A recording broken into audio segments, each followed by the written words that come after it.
Welcome to big interview. ప్రస్తుతం మనతో ఒక తమ్ముడిని సీఎం చేసిన అన్న ఉన్నారు. ఒక కృషి నడిపి 40 ఏళ్ల రాజకీయ ప్రస్థానంలో తన తమ్ముని వెంట నడిచి తన తమ్మున్నే తెలంగాణ రాష్ట్రానికి సీఎంను చేసిన యనుమల తిరుపతి రెడ్డి మనతో ఉన్నారు. నమస్తే అండి తిరుపతి రెడ్డి గారు. నమస్కారం. ప్రస్తుతం రాష్ట్రంలో హాట్ టాపిక్ హైడ్రాది నడుస్తుంది. ఏదైతే తిరుపతి రెడ్డి అమర్ సొసైటీలో ఇల్లు ఉంది, తిరుపతి రెడ్డి ఇంటికి నోటీసులు ఇచ్చారు అని చెప్పి ప్రస్తుతం మీడియాలో బాగా నడుస్తున్న వార్త. ఎందుకంటే నేను రాష్ట్ర ముఖ్యమంత్రి అన్నాను కాబట్టి మొత్తం మీడియా సంస్థలు కానీ ప్రతి ఒక్కరు నన్ను సెంటర్ పాయింట్ చేసుకొని నడిపిస్తే కానీ వాళ్ళ మీ ప్రతిపక్షాల ప్రయోజనాలు కాపాడుకోవచ్చు అనే ఉద్దేశంతో వాళ్ళు ఈ విధంగా ప్రచారం చేస్తున్నారు. అసలు ఈ అమర్ సొసైటీ చరిత్ర ఏంటి? అంటే మీకు ఈ ఇల్లు ఏదైతే వెనుక ఉన్న ఇల్లు మీరు సొంతంగా కొనేదేనా, అది వేరే వాళ్ళ నుంచి మీరు కొన్న ఆ హిస్టరీ ఏంటి? నాకు తెలిసి ఈ అమర్ సొసైటీ అనేది దాదాపు 2000 సంవత్సరంలో అయింది అనుకుంటా. అప్పుడు ఈ హుడా ఫైనల్ అప్రూవల్ లేవటతోని వీళ్ళందరూ దాదాపు ప్రభుత్వ అధికారులు, ఉన్నతాధికారులు అందరూ ప్లాట్లు కొనుక్కున్నారు, ఎవరికి వాళ్ళు పర్మిషన్ తెచ్చుకున్నారు, ఇండ్లు కట్టుకున్నారు. అదేవిధంగా నేను ఉంటున్న ఇల్లు కూడా డిఎస్ రాజు గారు అని చెప్పి ఆయన 2002లో ఇల్లు కట్టుకున్నాడు. 2016-17 వరకు ఆయన ఆ ఇంట్లో ఉన్నాడు, పర్మిషన్ తీసుకొని కట్టుకున్న ఇంట్లో. ఆ 16-17లో నేను ఆ ఇల్లు కొనుక్కోవడం జరిగింది. కొనుక్కునే ముందు నేను ఆ డాక్యుమెంట్లన్నీ తీసుకొని అడ్వకేట్కి ఇచ్చి మొత్తం చెక్ చేసుకొని లీగల్గా ఏమన్నా ఇబ్బందులు ఉన్నాయా ఏముందా అనేది చూసుకొని ఇది చేసుకొని నేను ఆ ఇల్లు కొనుక్కోవడం జరిగింది. ఆ ఇల్లు అంతకుముందు ఆయన బ్యాంకు లోన్ తీసుకున్నాడు, అదే బ్యాంకు నుంచి మళ్ళీ నేను లోన్ తీసుకొని ఇచ్చేసి నేను ఇల్లు తీసుకోవడం జరిగింది. దాని ఫైన్ మార్నింగ్ ఇప్పుడు వచ్చి నేనున్నందుకు ఎఫ్టీఎల్ అని చెప్పి ఇదని చెప్పి ఎక్కడ ఈ రాష్ట్ర రాజకీయం అంతా ఇటు తిప్పి వీళ్ళందరినీ ప్యానిక్ చేసి ఇక్కడ ఉన్న కాలనీవాసులను అందరినీ ప్యానిక్ చేసి వాళ్ళు రాజకీయ పబ్బం గడుపుకోవాలనుకుంటే అది వాళ్ళ ఇష్టం. అంటే 2002లో వాల్టా చట్టం వచ్చింది, 95-91లోనే ఈ లేఅవుట్ జరిగింది. కనీసం అవగాహన లేకుండా చాలామంది అటెన్షన్ డైవర్షన్ పాలిటిక్స్ ప్లే చేస్తారు అనుకోవచ్చా? తప్పకుండా. ఎందుకంటే వాల్టా చట్టం ఎప్పుడు వచ్చింది ఫస్ట్ అది తెలుసుకోవాలి. వాల్టా చట్టం అనేది వచ్చినాక ఈ లేఅవుట్ పుట్టిందా లేకపోతే అంతకన్నా ముందు లేఅవుట్ పుట్టిందా అనేది వాళ్ళు తెలుసుకొని మాట్లాడి ఇది చేస్తే దానికి అర్థం ఉంటుంది. అది కాకుండా వాళ్ళు చేసిన అక్రమాలను అంతా కాపాడుకోవడం కోసం వాళ్ళు ఈ అటెన్షన్ అంతా ఇటు తిప్పి వాళ్ళు రాజకీయ ప్రయోజనం చేసుకోదలుచుకుంటే అది వాళ్ళ కర్మ. హైడ్రా పనితీరును ఎలా చూస్తారు ఒక సీఎం అన్నగా? మీరు ఒక సీఎం అన్నగా కాకపోయినా ఒక సామాన్యునిగా కూడా, సామాన్య వ్యక్తిగా కూడా హైడ్రా పనితీరును అభినందిస్తున్నా. కాకపోతే ఏంటంటే హైడ్రా ఈ ప్రతిపక్షాల ఉచ్చులో పడకూడదని చెప్పి కోరుకుంటున్నా. అంటే ఎలా ఉండాలంటారు? ఇప్పుడు చాలా వరకు ఇన్కన్వెన్షన్ కూల్చివేత జరిగింది, మిగతా చోట్ల నోటీసులు ఇచ్చారు, చాలా వరకు ఆక్రమణలను అరికట్టడమే తమ లక్ష్యం అని చెప్పి రేవంత్ రెడ్డి చెప్తున్నారు. హైడ్రా మొట్టమొదటగా ఎక్కడైనా కానీ చెరువులను ఆక్రమించి నీళ్ళల్లో కట్టిన, ఇప్పుడు చూస్తే కూడా నీళ్ళల్లో ఉన్నట్టు కనిపించే ఫస్ట్ ఆ కట్టడాలను అన్నిటినీ కూలగొట్టి వాటిని క్లియర్ చేసి ఇది చేసి మిగతా వాటి దగ్గరికి పోయి చేస్తే కొంత ఇబ్బంది ఉండదు. అదేవిధంగా ఈ పెద్ద ఈ 2014కు ముందు పరిస్థితి ఏముండే, 2014 తర్వాత ఏం పరిస్థితి ఉండే చెరువుల పరిస్థితి అనేది ఇప్పుడు గూగుల్ ఉంది, గూగుల్లో చూసుకొని చేసి చూస్తే అర్థమైపోతుంది. ఆ కబ్జాలు కానీ ఆ పర్మిషన్లు కానీ ఎట్లొచ్చినాయి, ఎవరిచ్చి కట్టించిండ్రు, వాటిని కాపాడుకోనికే ఇప్పుడు ఎంత తాపత్రయపడుతున్నారు అనేది మీకు అర్థమవుతుంది. వాటన్నిటినీ ఇప్పుడు ముందు క్లియర్ చేసిన తర్వాత మిగతా వాటి దగ్గరికి సామాన్యుల దగ్గరికి, సామాన్యులు ఎక్కడున్నారు ఏంది వాళ్ళని ఎట్లా కాపాడాలనేది అది ప్రభుత్వం ఆలోచన చేయాలి. ఈ మధ్యకాలంలో కొండారెడ్డిపల్లికి వెళ్ళిన కొంతమంది మీడియా ప్రతినిధులు అక్కడ రుణమాఫీ జరగలేని కొంత రప్చర్, ఇప్పుడు ఇవాళ కూడా ఈ చుట్టుపక్కల ప్రాంతాలకు వచ్చి కొంత రప్చర్ సృష్టించి ప్రధానంగా కేంద్ర బిందువు తిరుపతి రెడ్డినే చేస్తున్నారు. కొండారెడ్డిపల్లికి నేను ఎప్పుడు పోను, నేను పోయేది సంవత్సరానికి ఒకసారో 2 సార్లు. మీడియా వాళ్ళు పోయి, ఎవరైనా ఏ మీడియా వాళ్ళైనా కానీ పోయి అక్కడ ఎంతమందికి లబ్ధి జరిగింది, ఎంతమందికి లబ్ధి జరగలేదు అనే డీటెయిల్ తీసుకుంటే మనకు అభ్యంతరం లేదు. కానీ ఎవరో దురుద్దేశంతో ప్రభుత్వాన్ని అప్రతిష్ట పాలు చేయాలని చెప్పి రాని వాళ్ళని ఎవరినో ఒకరిని టెక్నికల్గా ఏమన్నా ఇబ్బంది ఉన్న వాళ్ళని ఒకరినో ఇద్దరినో తీసుకొని మొత్తం రాష్ట్రం అంతా రుణమాఫీ జరగలేదు అనే విధంగా వాళ్ళు ప్రయత్నం చేస్తే ఎవరైతే లబ్ధిదారులు ఉన్నారో వాళ్ళు వచ్చి వాళ్ళు ముందరకు వచ్చి వాళ్ళ అభ్యంతరం చెప్పిండ్రు. అంత దాంట్లో జరిగింది ఏముంది?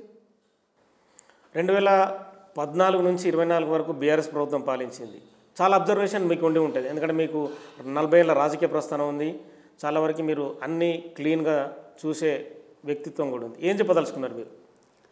నేను 40 ఏళ్ళ క్రితం నుంచి సామాన్య కార్యకర్తగా, ఇప్పటికీ నేనేమో ఎమ్మెల్యేని కాలేదు, ఎంపీ కాలేదు. నేను ఒక సామాన్య కార్యకర్తగా, ఒక రేవంత్ రెడ్డి అన్నగా, రేవంత్ రెడ్డికి ఎల్లప్పుడు ఆయనకు అండదండలతో ఉండి చేసి ఆయన వెనుక ఉండి రాజకీయాన్ని చూసుకుంటూ వచ్చిన నేను ఇప్పుడు కూడా ఈ బీఆర్ఎస్ ప్రభుత్వం హయాంలో ఎన్ని చెరువులు మాయమైనాయి అనేది ఫస్ట్ నిగ్గు తేల్చాలి. నిగ్గు తెలిసి దాంట్లో పర్మిషన్ ఇవ్వాల్సి వస్తే మున్సిపల్ మంత్రిగా చేసిన కేటీఆర్ కానీ, నీటిపారుదల శాఖ మంత్రిగా చేసిన హరీష్ రావు కానీ వాళ్ళు బాధ్యత తీసుకోవాలి. వాళ్ళు ఏ పరిస్థితుల్లో పర్మిషన్లు ఇవ్వాల్సి వచ్చింది, ఎందుకోసం ఇవ్వాల్సి వచ్చింది, వాళ్ళ స్వార్థం ఏంది, వాళ్ళ ఇదేంది అనేది ముందు ప్రభుత్వం కూడా ప్రజలకు చెప్పాలి. ప్రజలకు చెప్పి చేస్తే అవి ముందు క్లియర్ చేస్తే కొంత ప్రభుత్వానికి కూడా అప్రతిష్ట కానీ ఈ కన్ఫ్యూజన్ కానీ ఉండదు. అంటే మేము తెల్ల పేపర్ మీద పాలించడం, మేము అక్రమాలు చేయాలన్న రీతిలో వాళ్ళ వాదన కొనసాగుతుంది. అంటే ట్విట్టర్ కానీ మిగతా సోషల్ మీడియా కానీ వాళ్ళు కొన్ని సంస్థలను పెట్టుకున్నారు. వాళ్ళంత స్వచ్ఛంగా, వాళ్ళంతా సుపరిపాలన ఎవరు ఇయ్యలేదు అన్నట్టుగా వాళ్ళు ప్రచారం చేసుకోవడానికి వాళ్ళు ప్రయత్నం చేస్తున్నారు. వాళ్ళ ప్రయత్నాన్ని తిప్పికొట్టాల్సిన బాధ్యత ఇప్పటి ప్రభుత్వం మీద, ఇప్పుడు ప్రభుత్వంలో ఉన్న పెద్దల మీద, ప్రతి ఒక్క మంత్రివర్గం మీద, ప్రతి ఒక్క ఎమ్మెల్యే మీద, ప్రతి ఒక్క కార్యకర్త మీద, ప్రతి ఒక్క నాయకుని మీద ఉంది ఆ బాధ్యత. ఆ బాధ్యతను కాంగ్రెస్ నాయకులు కానీ ప్రభుత్వం కానీ వాళ్ళు కరెక్ట్గా నెరవేరిస్తే వీళ్ళ ఆటలు సాగవు. మీ సొంత తమ్ముడు సీఎం, ఎన్ని మార్కులు ఇస్తారు మీరు అన్నగా? 80 మార్కులు ఇస్తాను నేను. అంటే 20 మార్కులు ఎందుకు తగ్గిపోయినాయి? ఎందుకంటే ఆయనకు అవకాశం రాలేదు. అంటే ఇంకా అవగాహన పెంచాలనుకుంటారా? మొన్నటి వరకు ఎలక్షన్ కోడ్లు అవి ఉన్నాయి. ఇప్పుడిప్పుడే పరిపాలన స్టార్ట్ అయింది. పరిపాలన మీద ఇంకా ముందరికి పోతా ఉంటే మార్క్స్ అనేవి ఎట్లా ఉంటుంది అనేది చూడొచ్చు. అంటే చాలామంది ప్రజలకు తెలియదు రేవంత్ రెడ్డి వెనుక ఒక తిరుపతి రెడ్డి ఉండని. ఎందుకంటే ఒక జెడ్పీటీసీ నుంచి మొదలుకొని ముఖ్యమంత్రి పీఠం దాకా తీసుకురావడం అనేది అసాధారణ విషయం. అంటే మీ ప్రస్థానం ఎలా కొనసాగింది? దీంట్లో ప్రస్థానము అది ఇది ఏం లేదు. ఆయన ముందరున్నాడు, మేము వెనుక ఉండి నా బాధ్యత నేను నెరవేర్చిన. ఆయన కష్టపడుతుంటే ఆయన కష్టానికి నేను తోడైనా, అంతకు తప్ప నేనేందో చేసి నేను బ్రహ్మాండం చేసిన అని చెప్పడానికి అంటే మీరు చెప్పుకోకపోవచ్చు, చాలామంది ప్రజలు చెప్పుకుంటారు కదా, సొంతగా ఎవరు చెప్పుకోవడానికి ఇష్టపడరు. అంటే జిల్లా ప్రజలకు కానీ వాళ్ళకు ఉండే అవగాహన మీద నేను నా శ్రమ ఉందని గుర్తించి వాళ్ళు ఏదో చెప్పి చేస్తే అది వాళ్ళ అభిప్రాయం మాత్రం. ఎందుకంటే 10 ఏళ్ల పాటు మీరే కొడంగల్ ఇన్ఛార్జ్గా 2010 నుంచి 2009 ఎలక్షన్ నుంచి కూడా కొడంగల్ను నేనే చూస్తాను. ఆయన రాష్ట్ర రాజకీయాలలో బిజీగా ఉంటాడు కాబట్టి నేను కొడంగల్ను నేనే చూస్తాను. ఇప్పుడు నేనే చూస్తాను, అప్పుడు నేనే చూసిన. ఇంకా ప్రజలకు రేవంత్ రెడ్డి ఏం చేయాలని చెప్పి అంటే మీ సలహాలు కానీ సూచనలు కానీ? స్వచ్ఛమైన పాలన అందియాలి, ప్రజల అవసరాలకు సరిపోయినట్టు పరిపాలన అందించాలి. అంటే చాలా చోట్ల రేవంత్ రెడ్డి కుటుంబ సభ్యుల డామినేషన్ ఎక్కువైంది. అంటే ఈ మధ్యలో రేవంత్ రెడ్డి అమెరికా పర్యటనప్పుడు జగదీష్ రెడ్డికి ఒక 1000 కోట్ల కంపెనీ వాళ్ళదే అని చెప్పి రకరకాల ఆరోపణల్ని రుద్దే ప్రయత్నం జరుగుతుందా, లేదంటే ఇంకా వేరే మీ మీద బురద జల్లే ప్రయత్నం జరుగుతుందంటారా? ఎవరంటున్నారు, ఎవరు చేస్తున్నారు ఆ ప్రచారం? ప్రతిపక్షాలు లక్షల కోట్లు కొల్లగొట్టిన వాళ్ళు తప్ప మిగతా ఎవరు కూడా అట్లాంటి ప్రచారం చేస్తలేరు. మేము ఎక్కడన్నా ఒక్క అధికారి కానీ ఎక్కడన్నా మా పేరు వచ్చిందా ఒకసారి చూడండి. ఇప్పుడు నేను ప్రజలలో ఉండేటోడిని, ప్రజల కోసం నేను ఎవరికైనా నేను ఏదైనా అవసరం మీద వచ్చి ఇది చేస్తే నాకు ఇక్కడ ఆఫీస్ ఉంది, నేను కొడంగల్ కాన్స్టిట్యున్సీ నుంచి ఎవరు వచ్చినా వాళ్ళ అవసరాల కోసం ఏ అధికారికైనా ఫోన్ చేస్తే ఎవరికైనా ఏదైనా ఇబ్బంది ఉంటే తప్పకుండా నా బాధ్యత అది. నా బాధ్యత నేను నెరవేరుస్తున్నా తప్ప మేము ఈ అడగోలి వ్యవహారాలలో దీంట్లో పోయి మా తమ్మునికి అప్రతిష్ట తెచ్చే పరిస్థితి మేము తీసుకురాలేదు. అంటే ఈ మధ్యలో మీ ఇంకో తమ్ముడు కొండలరెడ్డి పేరు కూడా ప్రస్తావనకు బాగా వస్తుంది. అంటే కొంత మీరు అన్నగా తండ్రిగా బాధ్యతగా ముందుంటున్నారు. సో ఇవన్నీ ఆరోపణల్ని అంటే కావాలని చేయడం అనేది అనుకోవచ్చా?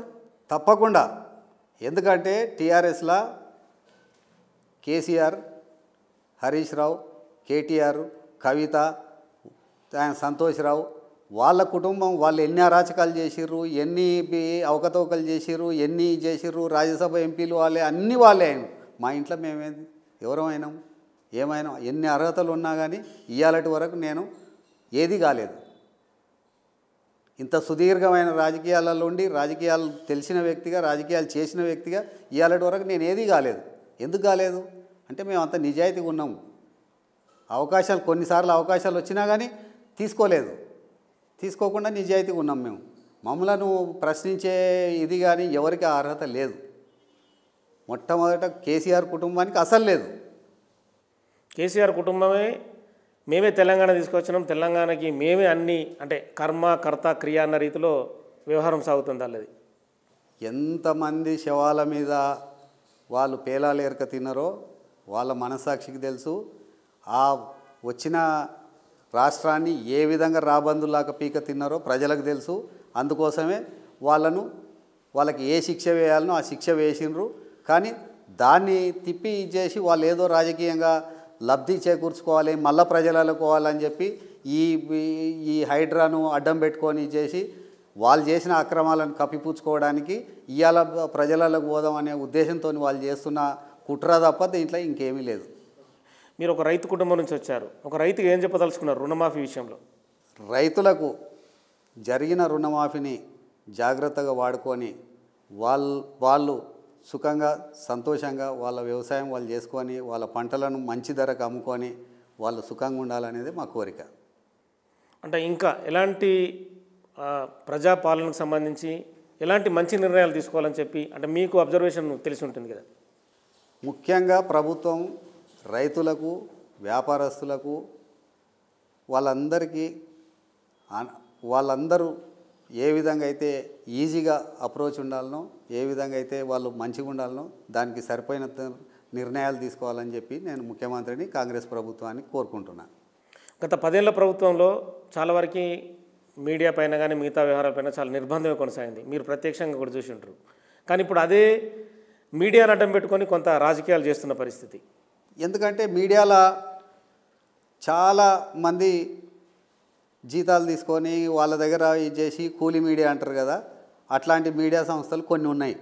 వాళ్ళని అడ్డం పెట్టుకొని మిగతా మీడియాకంతా ఏదో జరిగిపోయిందని ప్రచారం చేసుకోవాలనే తప్ప ఇప్పుడు ఎంత స్వేచ్ఛగా ఫీల్ అవుతున్నారో మీడియా సంస్థలు కానీ మీడియా ప్రతినిధులు కానీ ఎవరే కానీ వాళ్ళకు స్వచ్ఛంగా వాళ్ళు ఏది చెప్పదలుచుకున్నారో ఏది చేయదలుచుకున్నారో వాళ్ళు చేయగలుగుతున్నారు. ఇప్పుడు మరి గత ప్రభుత్వంలో ఏం జరిగింది? ఎవరన్నా ముఖ్యమంత్రి ప్రెస్ మీట్లనో మంత్రుల ప్రెస్ మీట్లనో ఎవరన్నా ఏమన్నా అడిగే పరిస్థితి ఉండేనా? మీరందరూ చూడలేదా? వాళ్ళు కూడా ఈరోజు నీతి సూత్రాలు చెప్తే ఎట్లా?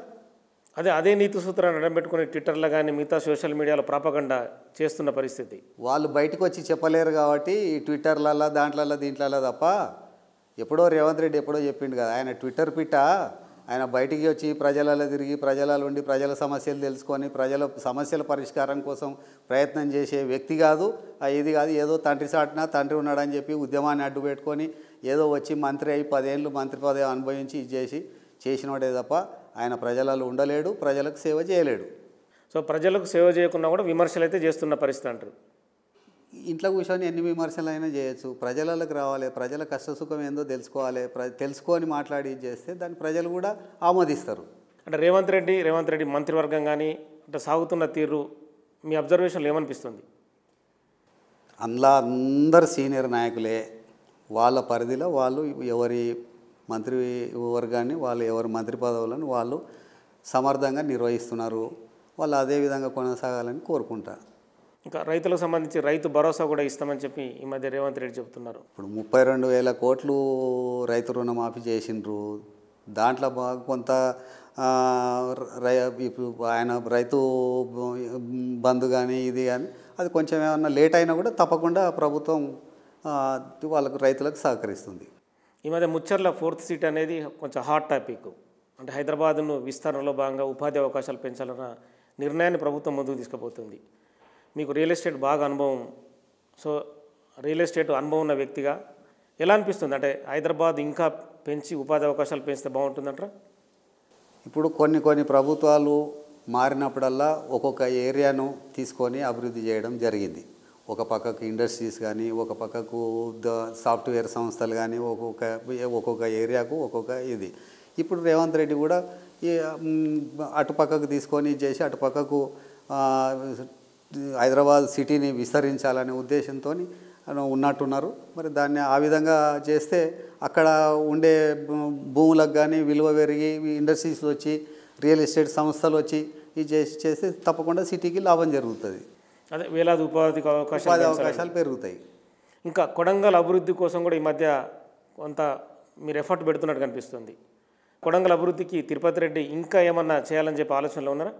కొడంగల్ మిగతా రాష్ట్రంలో ఉండే అభివృద్ధి చెందిన నియోజకవర్గాలకు తలదన్నే విధంగా కొడంగల్ నియోజకవర్గాన్ని అభివృద్ధి చేయాలనే పథంలో ముఖ్యమంత్రి గారు ఉన్నారు.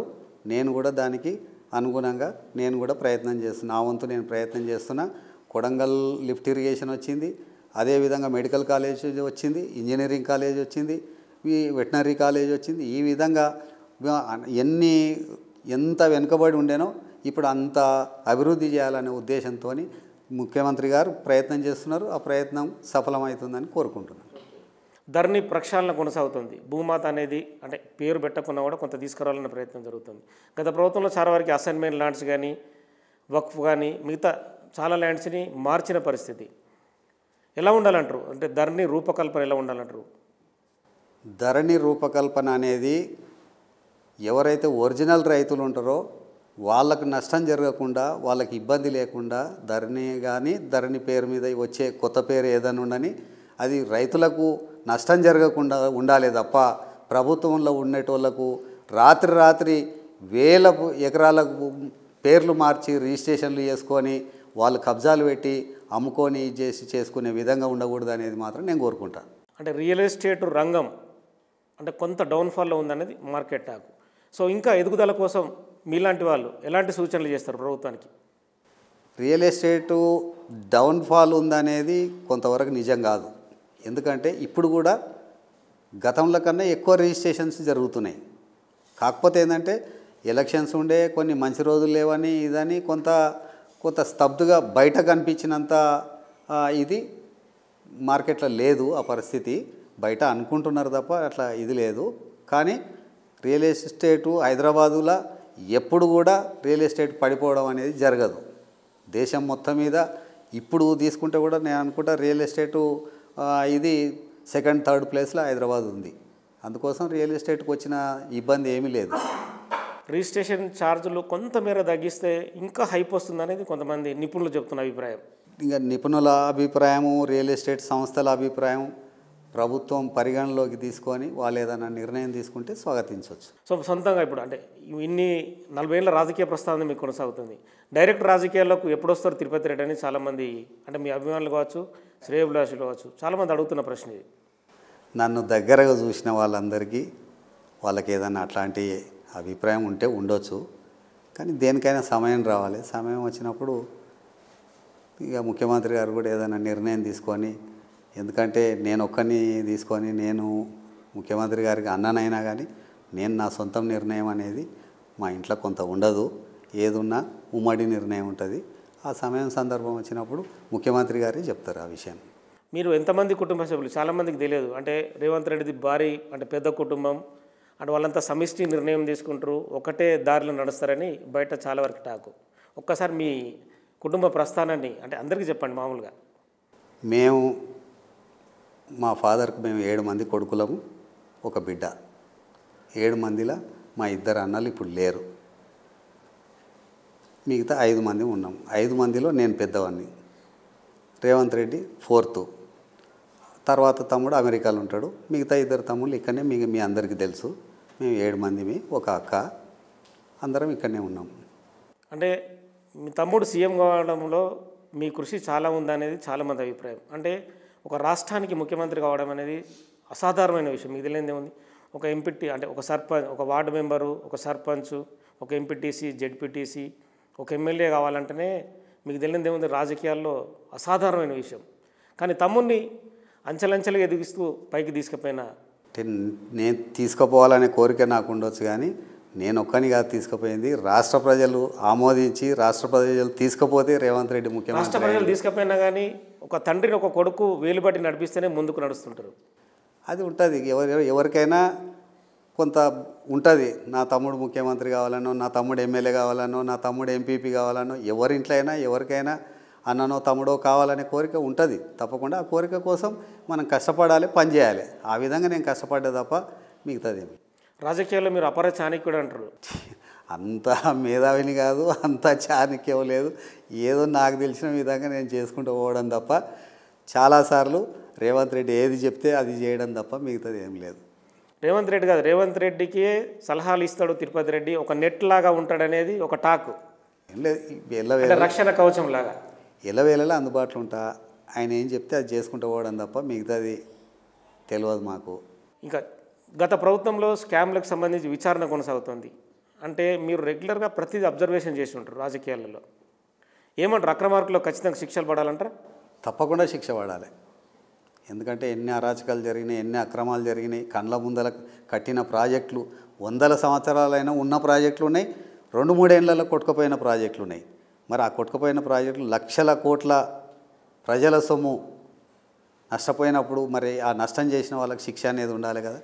తప్పకుండా శిక్షించాలి ప్రభుత్వం. అంటే ఈ మధ్యకాలంలో మీ కళ్ళ ముందే సుంకిశాల గేట్లు విరిగిపోయిన పరిస్థితి, సుమారుగా 30,000 కోట్ల నష్టం. ఇలాంటివి చూస్తే ఏమనిపిస్తుంది? కడుపు తరుక్కపోతుంది. ఇంత నష్టం జరుగుతుంటే, ప్రజల సొమ్ము ఇంత దుర్వినియోగం అవుతుంది కదా. అన్ని వేల కోట్లు ప్రభుత్వం ఖజానాలో ఉంటే ఎన్ని వెల్ఫేర్ స్కీములు నడపవచ్చు, ఎన్ని నడపవచ్చు. వీళ్ళు ఇంత దుర్వినియోగం అయింది కదా అని చెప్పి విపరీతమైన బాధ అనిపిస్తుంది. వాళ్ళందరికీ శిక్ష పడాలి. అంటే చాలా వరకు మేడిగడ్డ, కాళేశ్వరం, మిగతా వ్యవహారం ఏ ప్రాజెక్ట్ అయినా దాంట్లో నష్టం జరిగి, థర్మల్ పవర్ ప్రాజెక్టులు 2 దేంట్లో అవినీతి జరిగినా ఆ అవినీతిని నిగ్గు తేల్చాల్సిందే. అవినీతిలో పాల్పంచుకున్న వాళ్ళని అందరికీ శిక్ష పడాల్సిందే. ప్రభుత్వం ధరణిలో ఒకటి చెప్తుంది. అంటే గత ప్రభుత్వం ఏదైతే ఉందో పేర్లు మార్చి చేసి చాలామంది రిజిస్ట్రేషన్ జరిగినాయి, ఆ భూములన్నీ కూడా వెనక్కిచ్చి లబ్ధిదారులకు ఇస్తామనేది ఒక మాట. అది మంచి సమంజసమైన నిర్ణయం అంటారా? నిర్ణయం అయితే సమంజసమే, కానీ సాధ్యాసాధ్యాల మీద చూడాలి. చట్టాలకు లోబడి మనం అది చేయగలమా లేదా అనేది మరి చట్టం ఏం చెప్తుంది అనేది చూడాలి. మరి మిగతా రాష్ట్ర రాజకీయాలకు సంబంధించి ప్రతిపక్షాల అటాకింగ్ ఎక్కువ కనిపిస్తుంది. అంటే మేమేం తప్పు చేయలేదు, మీరే తప్పులు చేస్తున్నారు అనే యాంగిల్లో ప్రతి స్టెప్పు వెనుక వాళ్ళ అటాకింగ్ కనిపిస్తుంది. ఈ అటాకింగ్ చూసిన తర్వాత అంటే మీరు మీ అబ్జర్వేషన్లు ఏం చెప్పదలుచుకున్నారు? ఎప్పుడైనా తప్పు చేసిన వాళ్ళే ఎక్కువ ప్రొటెక్ట్ చేసుకోవడానికి ప్రయత్నం చేస్తారు. ఇప్పుడు జరుగుతున్నది కూడా అదే. వాళ్ళు ఏంటంటే వాళ్ళ తప్పుల నుంచి వాళ్ళు బయటపడాలనే ఉద్దేశంతో వాళ్ళు అటెన్షన్ డైవర్ట్ చేస్తున్నారు.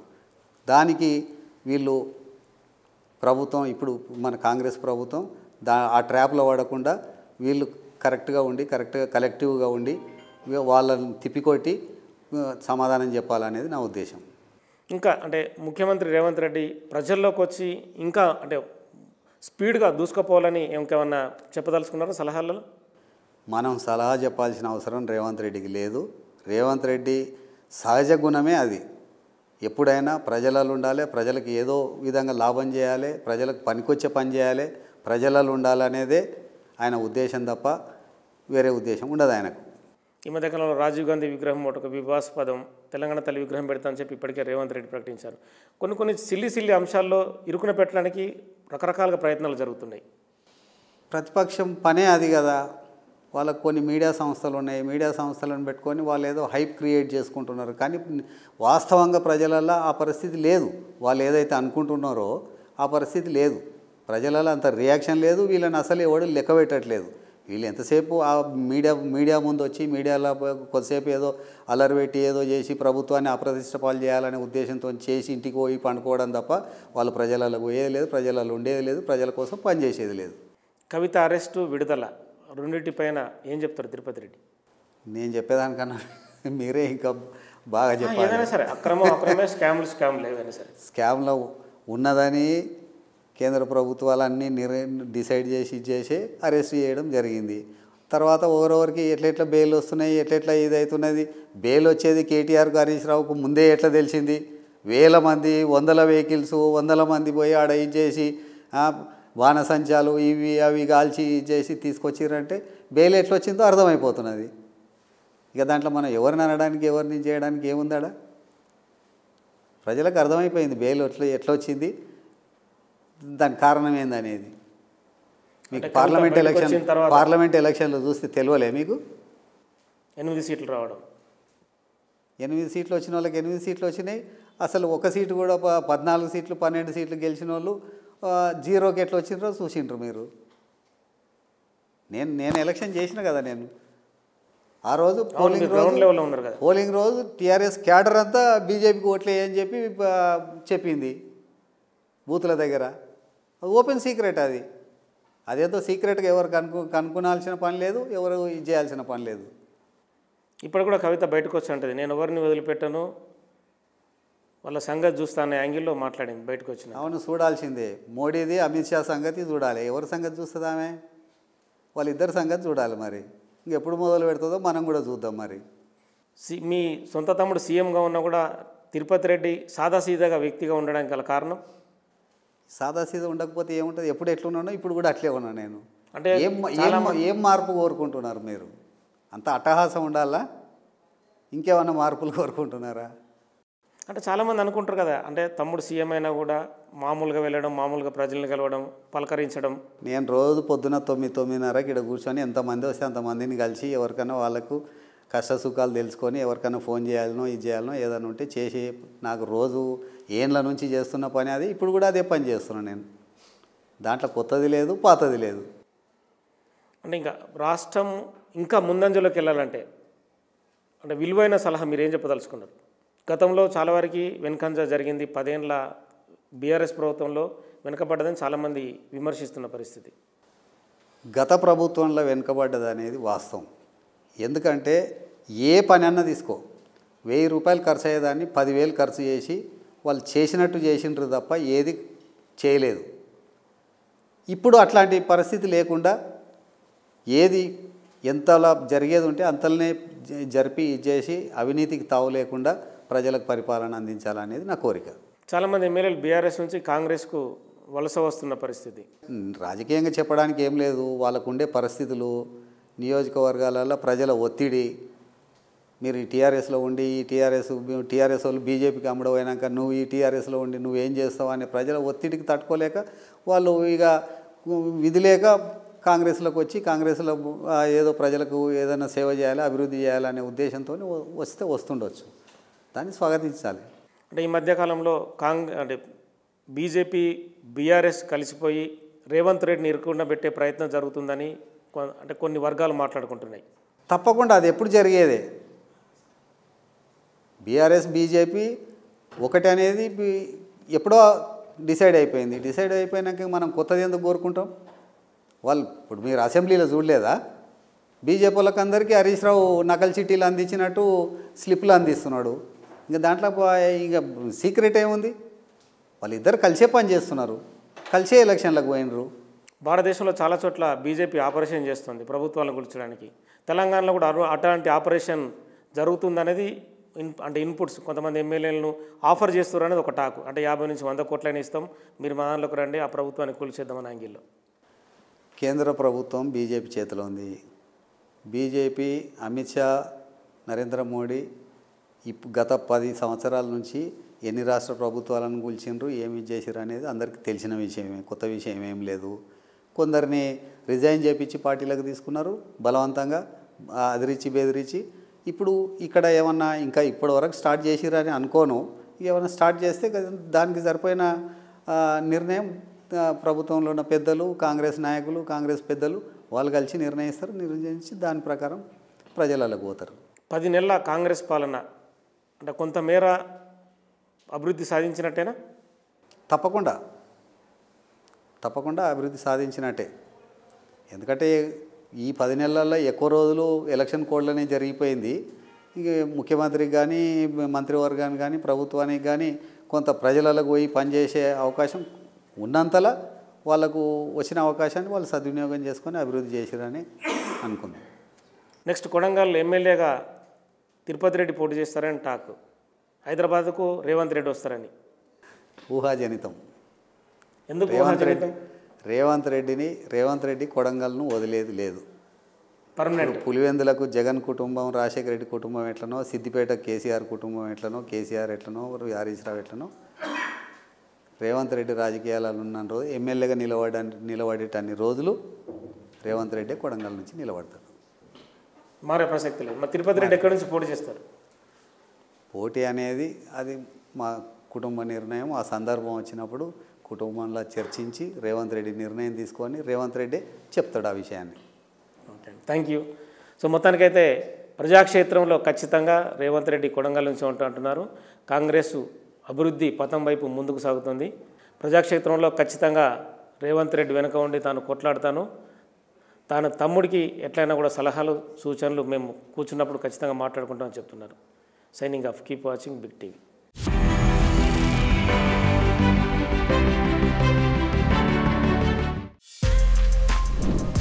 For more videos like this, subscribe Big TV channel.